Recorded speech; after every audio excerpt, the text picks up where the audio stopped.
Baag. At ngayon naman ay pupunta na naman kami sa Monasterio de Tarlac. So samahan nyo kami guys para makita nyo rin yung kagandahan ng Monasterio de Tarlac. Doon lang yan sa may baba, kaya inuna lang namin dito sa Sitio Baag kasi medyo malayo ang Sitio Baag. So yung Monasterio de Tarlac ay nadaanan na namin kanina. So ngayon ay babalik tayo doon at doon naman tayo magtatambay para makita natin yung kagandahan ng Monasterio de Tarlac. So ngayon guys ay bibiyahe ulit tayo at dandahan lang dahil malusog to eh. Huwag tayong mabilis malusog dadaanan natin dahil may posibilidad na mawalan tayo ng preno, kaya ay dandahan lang. So dito ay maganda yung paligid at maliwalas dahil hindi siya umuulan.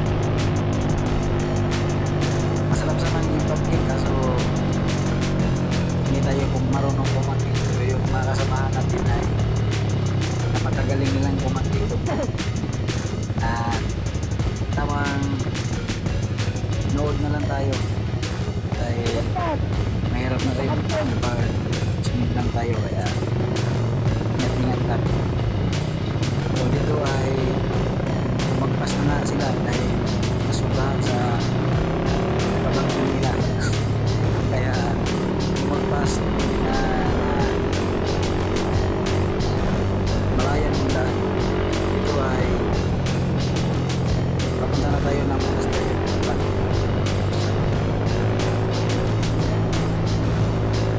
Napakaganda talaga na mag-ride ng marami, nakaka-enjoy hindi lang sa ganda ng paligid, may enjoy mo rin yung pag-ride. So dito guys ay dito muna kami dahil may checkpoint pala at okay lang naman kung may mga checkpoint ay tayo ay kompleto naman dahil trabaho din naman mga pulisan na magpatupad ng batas para iwas disgrasya. Kaya huwag tayong matakot ng mga checkpoint kung alam naman natin na kompleto tayo. So dyan ay kunting palala lang naman ng mga pulisan para masigurado din nila yung kaligtasan ng mga rider. At nagpapaalala na naman sila na huwag magpatakbo ng mabilis at gandaan lang kasi magkarating din naman tayo sa ating paroroonan.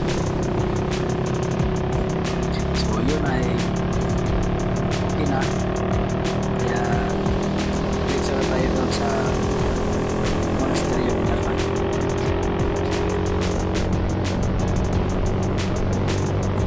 Kita nyo guys ang bibilis na mga kasamahan ko dahil na-enjoy nila yung lahat. Masarap din naman kasi bumangking na maganda yung daan. Dahil kung masasanay tayo ay pagbuhan lang tayo sa mga ganito nagra-ride. Yung mga kasamahan natin ay malaki na sila nasa daan, kaya sanay na sila sa mga bangkingan. So dito guys ay papasok na tayo ng Monasterio de Tarlac at dito ay may entrance na naman bawat isa bago ka makapasok doon sa is yung mismong view ng Monasterio ay may sa simbahan. Ito ay may namimigay ng mga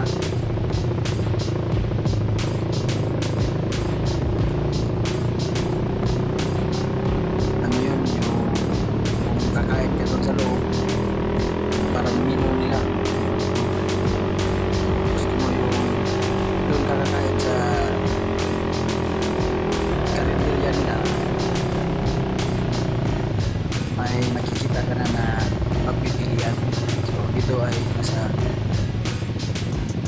parking area na tayo at marami ng mga nakapark, kaya tayo ay naghahanap muna ng pagparkingan ng motor natin dahil medyo masikip na. So dito ay naghahanap na kami ng pagparkingan, kaya magpapark na tayo dahil maglalakad na naman tayo papunta doon sa loob ng monasteryo. So yun guys, dito na tayo sa loob at kung makikita nyo ay napakaraming namamasyal at pupunta. Siguro yung iba ay sasamba, pwede naman sigurong magsamba dyan dahil may simbahan naman. At yung iba ay namamasyal na rin dahil minsan nga lang ito mangyari sa buhay natin, kaya kung may oras kayo at pagkakataon na makapasyal, pasyalan nyo na guys dahil napakaganda. Hindi kayo magsisisi sa pamamasyal nyo, talagang may enjoy kayo, lalo na yung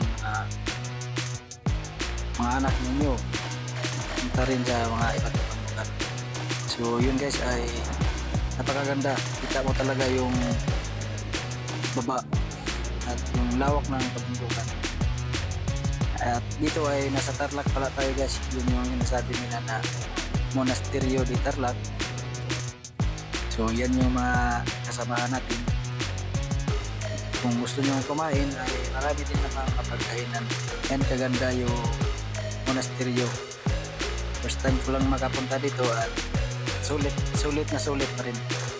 So dito guys ay ikot-ikot lang, makita din natin yung kagandahan. So yun lang guys, at maraming salamat sa panonood at sa walang sawang suporta. Maraming salamat sa inyo. God bless you all. Thank you.